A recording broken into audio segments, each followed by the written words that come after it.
Welcome back. This is a live look at the radar of Hurricane Helene. It is currently taking aim at Florida.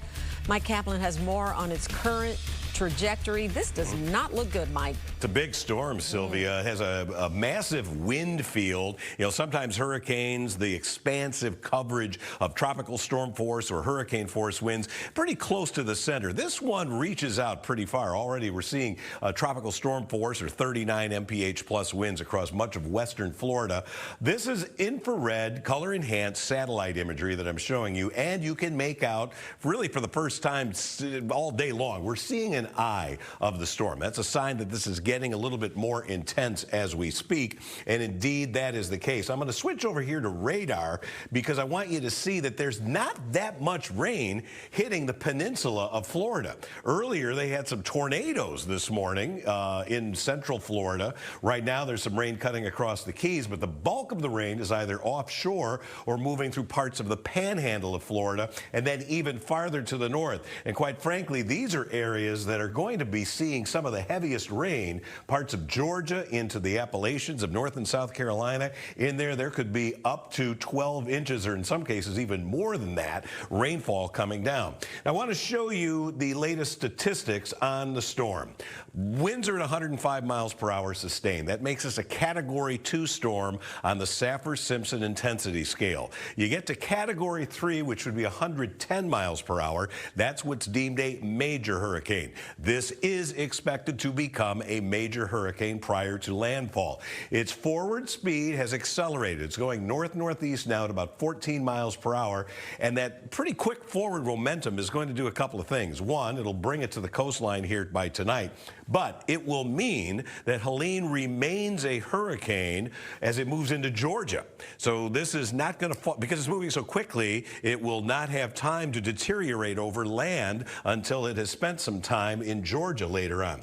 Now, what about landfall? Where is that going to happen? We keep talking about the Big Bend area. That is right here. Alligator Point, I think, might be the epicenter for where this is going to come in tonight. Here's 7 p.m. You've got a 120 mile per hour storm. That is strong Cat 3 intensity, and that will move right in here between about 7 and 9 o'clock tonight, going right over Tallahassee. Tallahassee rarely gets anything. I don't think they've ever had a storm this strong in their history. To get one over the Florida state capital is really rare, and that's why they are gearing up for that storm there. This will pass more or less right over Atlanta. Big airport there, Hartsfield, you betcha. Expect delays, cancellations, the whole deal.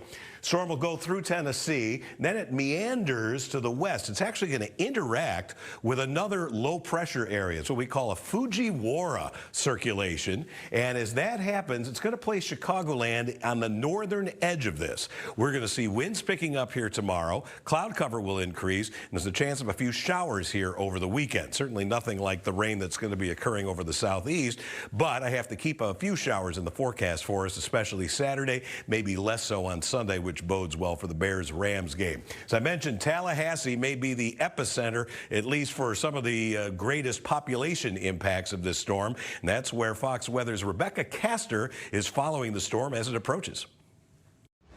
With Hurricane Helene expected to make a landfall tonight, the storm's outer bands already bringing rain to many communities, and these conditions will deteriorate quickly.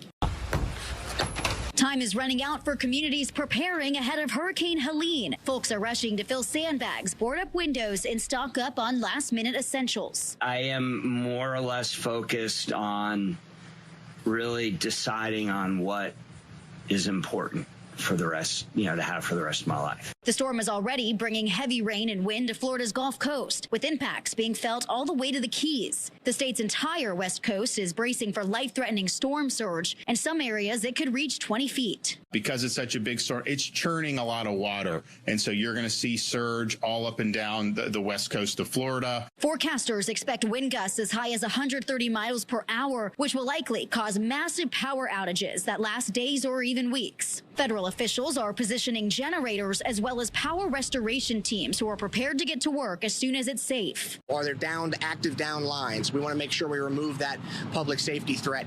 Then we'll focus on large infrastructure. Helene is expected to keep much of its strength as it moves further inland, and multiple states are under emergency declarations. We're just trying to get our affairs in order, and then just trying to get ready, stay as safe as possible.